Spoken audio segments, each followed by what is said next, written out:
आदरणीय दादा आणि जमलेले सर्व शेतकरी भावांनो, माता भगिनी, पत्रकार भवन, आज खंडेनोमे आहे आणि खंडेनोमेला दादा हत्याराचं पूजन होतं आणि आता ही पूजलेली हत्यार आता आम्ही आड्याला बांधणार नाही. आता या हत्यार आम्ही हातात घेणार आहे. मी पहिल्यांदा माझे सहकारी गोपीचंद पडळकर यांना वाढदिवसाच्या शुभेच्छा देतो. दादा, संस्कृती हा शब्द राष्ट्रवादीमुळे मला पहिल्यांदा कळला. काय संस्कृती, आणि तिथं आलेले कोण? तिथं आलेले सगळे गुणवंत लोक होते, कलावंत होते, नकलावंत होते, त्याच्या पुढे जाऊन अब्रूवंत होते. किती महान लोक अख्ख्या राज्यातनं झाडून आलेले होते. पडळकरजी अभिनंदन. असलं गडी पहिल्यांदा जिल्ह्यानं बघितलं. दादा, तुमचं अभिनंदन. तुम्ही शांत संयमी व्यक्तिमत्व, तिसरा डोळा तुम्ही पहिल्यांदा उघडला म्हणून तुमचं अभिनंदन. राजाराम बापू हे आमचे आदर्श आहेत. मी बापू बरोबर काम केलंय. मी म्हटलं बी की बापू विषय आमच्या मनामध्ये आदर आहे. पण सांगलीला जी सभा झाली, ती जर सभा बघितली तर काय परिस्थिती होती. मी जयंत पाटलांना साधी गोष्ट विचारतो. आम्ही बापूवर काम केलंय. बापूनी माणसं कोण कोण उभा केली? पंडितराव जाधव, नानासाहेब सगरे, इकडं संभाजी अप्पा, प्राध्यापक शरद पाटील, अजितराव घोरपडे, अशा अनेक माणसं, व्यंकप्पा पत्के, किती माणसं उभा केली. आणि नुसती माणसं उभा केली नाही तर त्या माणसांना ताकद दिली. आणि तुम्ही किती महान काम केलं. तिकडं नानासाहेब सगरे, कवठे मंका सहकारी साखर कारखाना तुम्ही घ्यायला निघाला. अरे 60 एकर जमीन विकली, कर्ज भागतय. नाही, तो कारखाना मला पाहिजे. अरे जे संभाजी पवार राजाराम बापूंच्या बरोबर ज्यावेळी लढले, उभा राहिले, त्यावेळी सांगलीमध्ये अनेक वेळा अप्पांच्या वर जीव यांनी हल्ला झाला, अनेक वेळा झाला.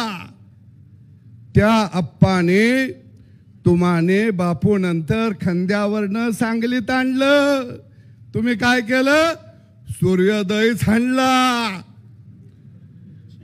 अरे जतचा साखर कारखाना तुम्ही आणला. मग आता तुम्ही लुटारू आहात हे आम्ही म्हणलं तर तुम्हाला वाईट वाटेल. पण मी या ठिकाणी दादा तुम्हाला खरं सांगतो, संभाजी अप्पा, मी त्यांच्या बरोबर काम केलं. मी मंत्री झाले, अप्पाला भेटायला गेलो.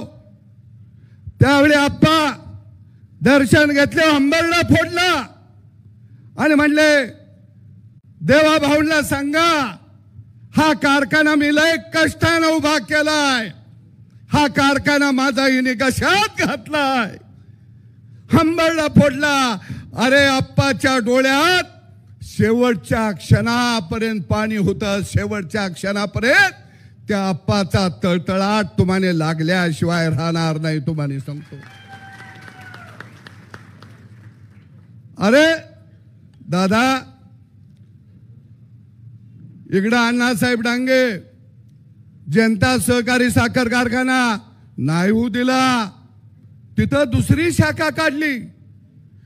एनडी पाटलांचा कारखाना नाही होऊन दिला. अरे या दादा, वाळवा तालुका हा खरंच क्रांतिकारकांचा तालुका आहे.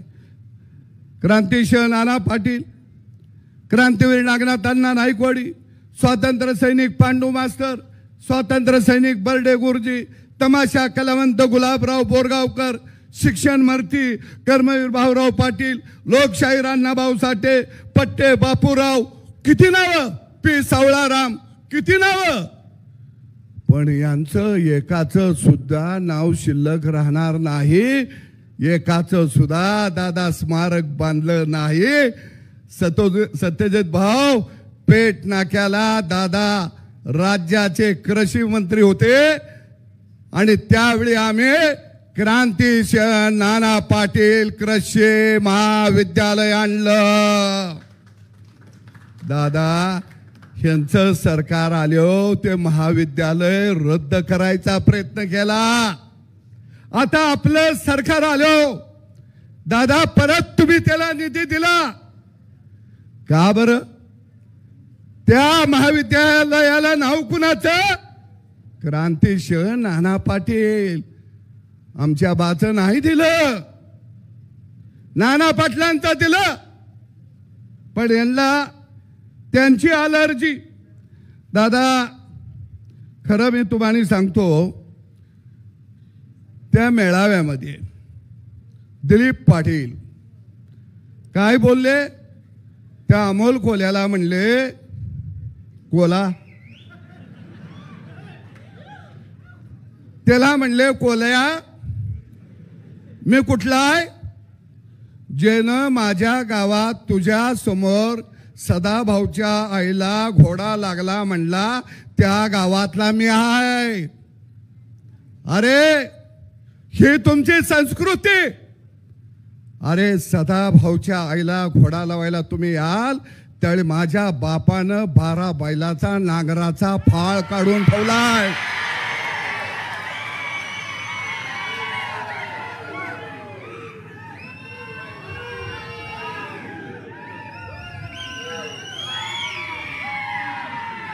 अरे तुम्ही उदाला शिल्लक राहणार नाही. पण दादा मला वाईट काय वाटतं, एवढं वाईट शब्द वापरले हो. कुठलाही विद्वान बोलला नाही, त्यांची जीभ घसारली नाही बोलला. सतुभाऊ आम्ही बोललो की मग म्हणते ती आमची जीभ घसारली, आणि त्यांच्या जिभा साखरेत आणि तुपात घोळल्या त्या का? अरे रयत समाज, गावगाड्यातला समाज, त्यांच्या आया बहिणींचा विषय तुम्ही जर असं बोलणार असाल तर प्रस्थापितांनो याद राखा, तुमचं वाड पाडायला देवाभाऊ नावाच्या माणसाचा जन्म झालाय आणि आम्ही त्याच्या बरोबर आहोत. आम्ही आहोत. चंद्रकांत दादा गिरणी कामगाराचं पोरग मंत्री झालं. दादा त्यांना ते चालत नाही, कारण दादा वाड्यातला नाही, दादा गावगाड्यातला. त्यांना गोपीचंद पडळकर चालत नाही, कारण त्या 12 बुलतेदाराचा आहे. त्यांना सदाभाऊ मंत्री झालेला चालत नाही, का तर तो रयतेतलाय, गावगाड्यातलाय. ते दिलीप पाटील म्हणलं, सदाभाऊला हक्तानं ससा गावला. अरे 35 वर्ष मकरंद भाऊ तुम्ही आहे, 35 वर्ष या राज्यामध्ये शेतकऱ्याच्या प्रश्नावर लढलो. 265 गुन्हे माझ्यावर आहेत. मी येरवड्याच्या जेलमध्ये गेलो, कळबा जेलमध्ये गेलो. दिलीप पाटील तुमच्या गुन्हा कुठला आहे? थांबा, मी बँकेचा रिपोर्ट आणला या.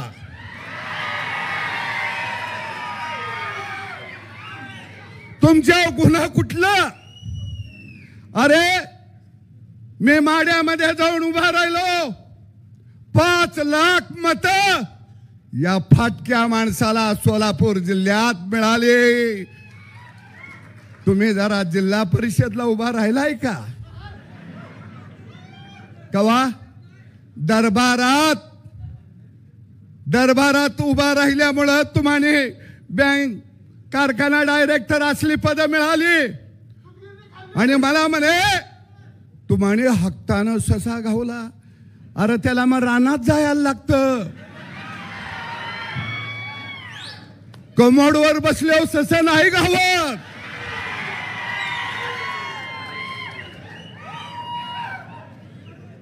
अरे तुम्ही आम्हानी शिकवू नका. आणि म्हणून दादा मला 2003 साली बावची फाट्यावरती जयंत पाटलाच्या गुंडाने मारलं. अरे त्यावेळी तुम्हाला वाईट नाही वाटलं? त्यावेळी संस्कृती नव्हती. आणि दादा दुसऱ्या दिवशी संपूर्ण जिल्हा रस्त्यावरती आला. सगळा भाजप रस्त्यावरती आला. समाजापासून सगळी रस्त्यावरती आली. सांगली जिल्हा बंद पडला. दादा माझी आई त्यावेळी पेठ नाक्याला 20-25 बायका घेऊन रस्त्यावरती हायवेला उभा राहिली ती. मला प्रचंड मारलं. तर माझ्या आईनं 3 तास जयंत पाटलांना सांगतो, अरे दरबारात माणसं कसली ठेवली ती तुम्ही? 3 तास माझ्या आईनं रस्ता रोको केला. ज्यावेळी आईला पोलीस उठवायला गेले त्यावेळी आईनं सांगितलं, काळजाचा तुकडा इथं येत नाही तोपर्यंत मी उठत नाही. माझ्या आईनं डोक्यावर डांबरीवर डोका आपटला. माझी आई रक्ताबंबाळ झाली. 3 तासानं दादा पोलिसांनी मला तिथं नेलं. मी आंदोलनात होतो त्यावेळी दादा माझी आई उठून मला मिठी नाही मारली. माझ्या आईनं बापाच्या फडक्यात बांधून आणलेली भाकर सोडली आणि सदाभाऊच्या मुखात तो भाकरीचा तुकडा घातला. आणि पत्रकाराने विचारलं की आई तुमच्या लेकराला मारलंय, तुमचं मत काय? त्यावेळी माझ्या आईनं दादा एवढं चांगलं उत्तर दिलं, माझ्या लेकराला कुणी मारलं त्याला मला शिव्या शाप द्यायचा नाही. माझ्या लेकरानं या काळ्या आईच्या उदरात रक्ताचं 2 थेंब सांडलं. माझं मन आबाळा एवढं मोठं झालंय, हिमालय एवढं मोठं झालं. अरे अशा आईच्या पोटी आम्ही जन्माला आलो. आणि तुम्ही बाहेर सभेत तुमच्या खासदारासमोर आई बहिणींना शिव्या देता. तुम्हाला वाटतं सदाभाऊ हा शेतकऱ्याचा पोरगाय, गावगाड्यातला पोरगाय, रयतेचा पोरगाय. पण मी यांना सांगतो, अरे आम्ही फाटकी माणसं आहे, जरूर फाटके आहे, पण स्वाभिमानी आहे म्हणून आम्ही लढतो. याद राखा, तुम्ही जर आमच्या वाटला गेला तर आम्ही तुमचं वाड उद्ध्वस्त केल्याशिवाय राहणार नाही, हे ध्यानात ठेवा. दादा मला तुम्हाला विनंती करायची आहे की जिल्हा मध्यवर्ती बँक ही जी दादा चौकशी झाली, या पहिल्या चौकशी समितीनं 44 मुद्द्यावरती दोष ठेवलाय. अजून माझ्याकडे 2 भारा आहेत आणि त्याच्यामध्ये आता आपण 88 अन्वये जी चौकशी लावा. हिने साखर कारखाने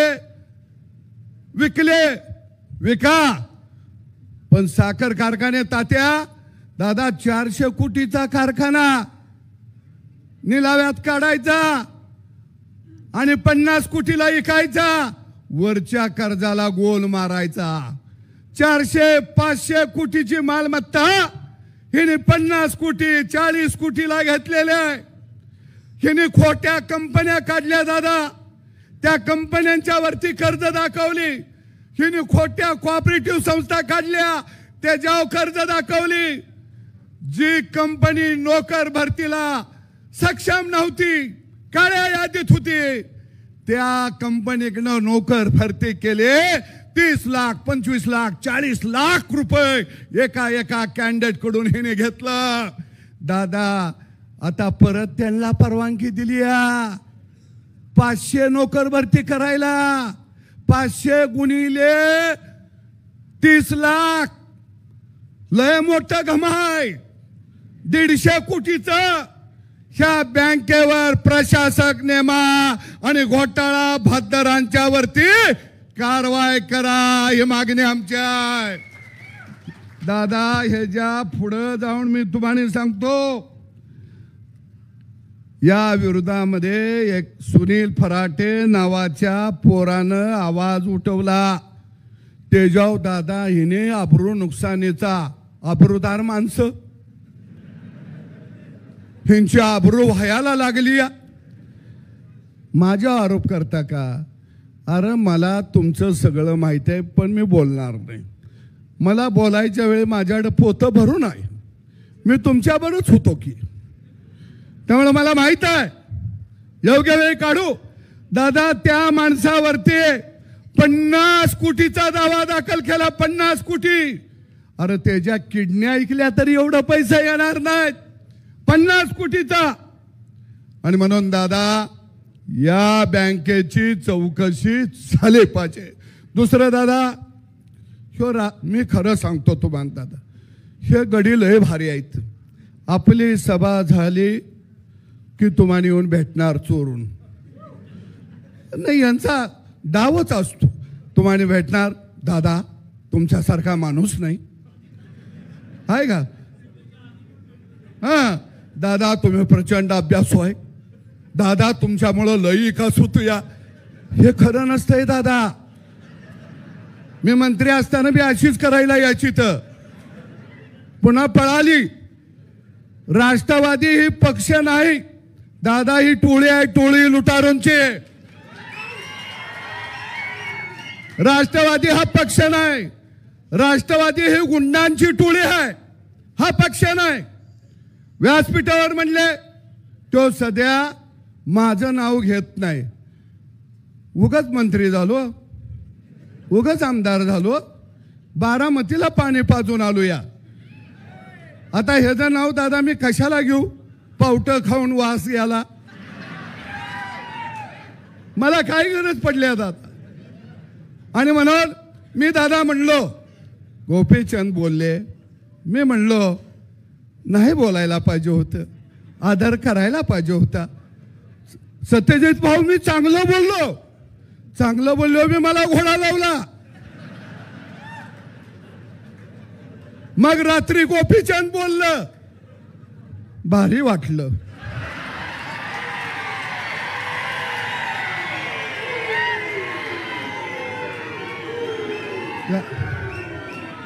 दादा तुम्ही जरा आम्हाने मोकळं सोडा.